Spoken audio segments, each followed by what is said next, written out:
Well, hello, folks out there in YouTube land. Got a big show lined up for you. Let's get right on into it. All right, got a big show for you. This thing's action-packed. Anyway, let's pull up this screen. Yep, we're going to talk about the Clemson fan reaction to the loss. I've got several reactions that I think will interest you quite a bit. And yeah, they're not real happy. You know, I've just been flipping burgers today. Just out flipping burgers. Yep, old Dabo. You folks remember that? Mm-hmm. Yeah. Got to be careful what you say in sports. It'll come back to you.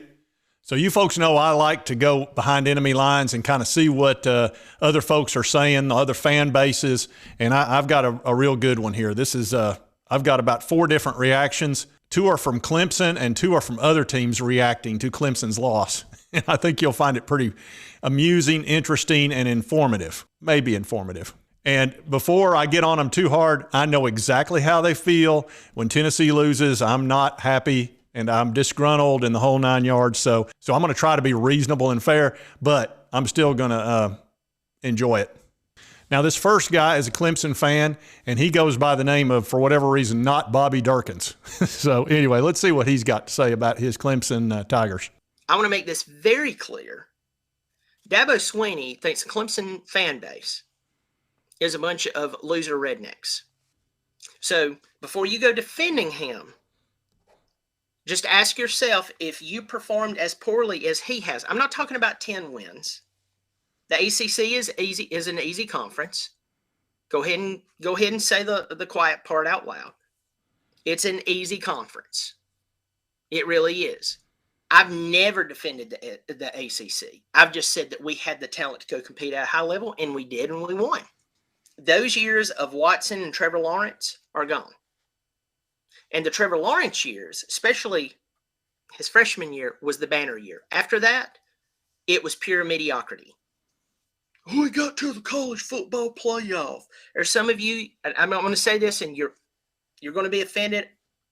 That's totally fine. You can go find another channel to tell you wonderful thing. Go find the channel that's run by the Clemson football team, and you'll feel good about yourself. I'm not that. Okay? But some of you are so focused on just being a good team player that you've become a loser.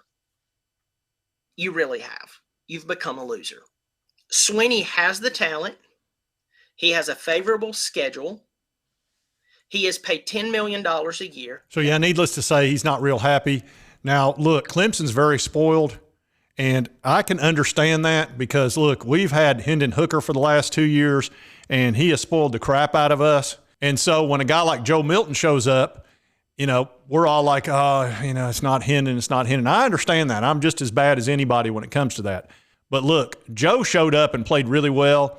And if we weren't comparing him to Hendon, we'd be going, man, this guy looks great. But it's tough when you've been spoiled rotten like we have. Don't care how I want it now. And that's what's happened with Clemson. They're spoiled rotten as well. So when they get quarterback play that's not first pick in the first round, NFL quality, they're distraught. And, you know, they've been struggling with Ukulele, and I think they were surprised that the 5-star didn't play any better than he did, but he threw for 320 yards. He's a freshman. He's 18 years old, and Tennessee got in his head. You know, they did a really good job pressuring. But this next guy's name is Pigskin Pete, and he's a little bit more rational about it, but still he's not happy. I wish I could say that I was surprised about the outcome of last night's game, but I wasn't. I think that people thought that just because Cade Klubnik was starting the game instead of DJ, that there was going to be some sort of different offensive philosophy. I don't really know why people thought that. Have you ever seen a more stubborn group of individuals, coaches, than this Clemson offensive staff? I don't think I ever have. So I feel like I'm complaining every week, and I know it comes off that way. But yeah, people complain after a loss, and they start looking for reasons why they didn't execute. First of all, you got to give credit to Tennessee, right? Tennessee was the better coach team.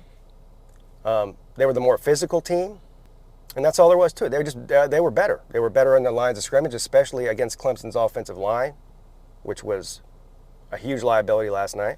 And look, man, no Hendon Hooker, no Hyatt, and Joe Milton comes out there and puts on an absolute clinic. So, look, you've got to give credit where credit is due. Congratulations to Tennessee, not only on a great game, but a great season. right? 11 wins for the Vols. So congratulations to them.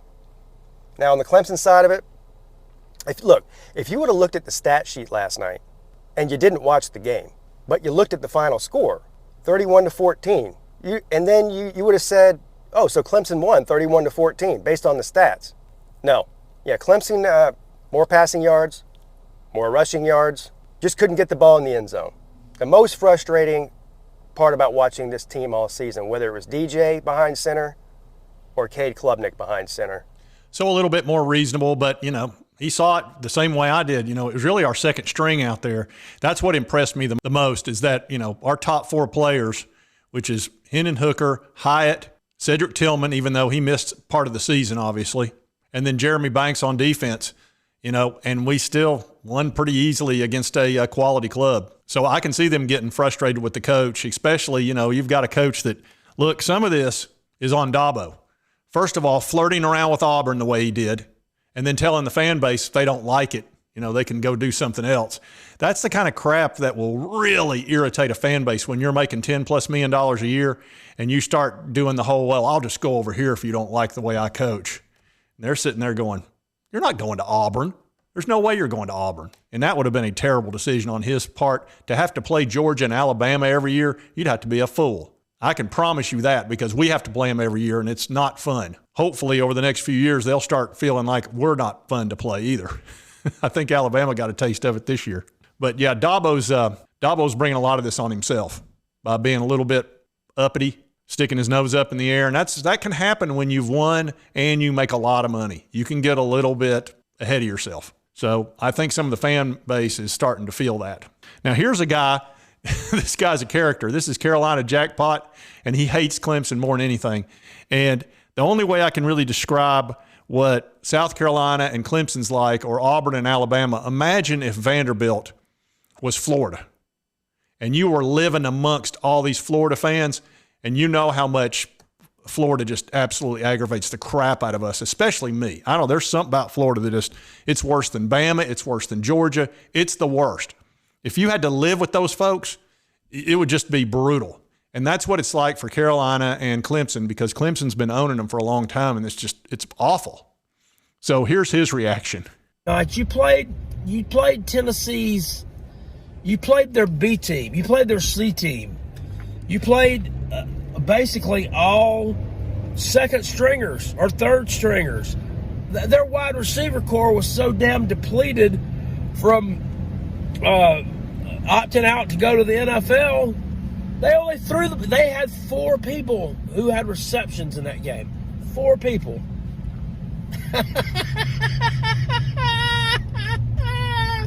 And the squirrel was on the loose last night. The squirrel was on the loose.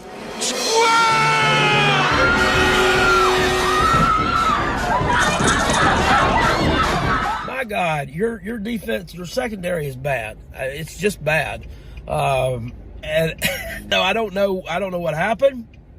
I don't know if y'all didn't go in this game prepared. I don't know if you read your press clippings and thought, well, Tennessee don't have nobody. They're not going to be able to compete. This is going to be easy. And I had a feeling that it would be easy. That I had a bad feeling that it was going to be easy and Clemson would win the game by like 3 touchdowns. But lo and behold, no. Dabo and his terrible coaching staff, I mean, they strike again. Your offensive coordinator is horrible. Yeah, for Carolina fans, look, they always root against Clemson. It's the Hatfield McCoys. That's all it is. And, it's understandable. Now, this last guy kind of surprised me. He's a Florida fan, and I've had some of you comment to me, and I read every comment. In case y'all hadn't noticed, go down in my comment section on any of my videos. I read every one of them. I try to reply to every one of them that I can. Sometimes I don't if I don't understand the comment, or if I'm just, maybe it's something kind of negative and, you're just trying to dig at me or something. But for the most part, I'm going to respond, and I'm certainly going to read it, even if it's bad. But go down in my comment section of some of my videos and check it out. I'm not just telling you, go in the comment section. No, I will read it. But anyway, this guy y'all had mentioned, you ought to check him out. I think he's pretty popular, and he goes by the name Josh Prey. told y'all damn people about Tennessee. And while other schools, all their players opting out and people transfer them, Tennessee. Hooker, who my opinion should have won the Heisman, couldn't play in the Orange Bowl, they backup step in, nothing changes. I told y'all that. I said it. Nobody be want to damn believe me. Y'all just think I be talking loud and real fast like this, which I do. I got to calm down. I got to care about my heart and my blood pressure. But Clemson, welcome to death row. Welcome to the Grim Reaper. Welcome to that damn knock on the road. Now, and I guarantee you, in Miami, they were probably singing Rocky Top Tennessee in Spanish. Clemson, welcome to the side of being humble. After Tennessee put foots in asses, stuff just go downhill. We ended 6-7. We had a losing season this year. Things just didn't work out the way they wanted to work out once Neal and got their hands on us. It's okay. The Gators will be back. And when Tennessee come to Florida next year, it's going to be very awkward for me because on one side, I'm a Gator, but on the other side, I am definitely part of that 151 orange that at the Clemson. Y'all don't got 151 orange. Y'all got regular orange. Welcome to 151 orange. Dabo, I ain't mean to make this personal, but it's what happens. All right, folks, I just thought that would be fun to go back behind enemy lines and kind of see what everybody's saying and also see how other fan bases react to the Vols, because I'm just going to go ahead and tell you how it is for them. When you face our offense and the way we play, it is brutal. See, we think it's great.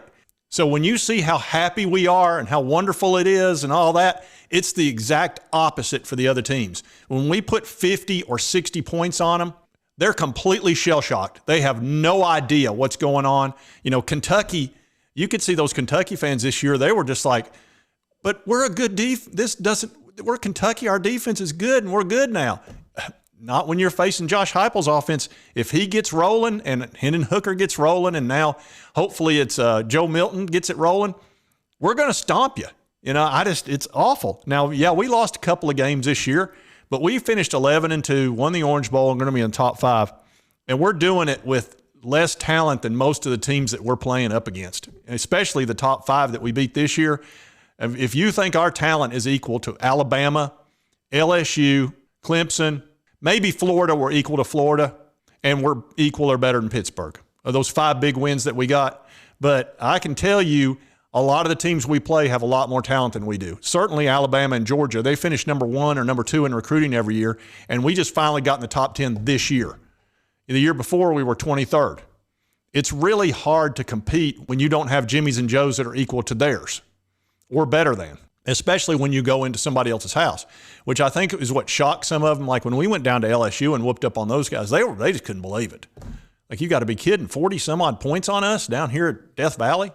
I think it's always a good idea to try to see how the other fans see this thing, to keep ourselves leveled to reality.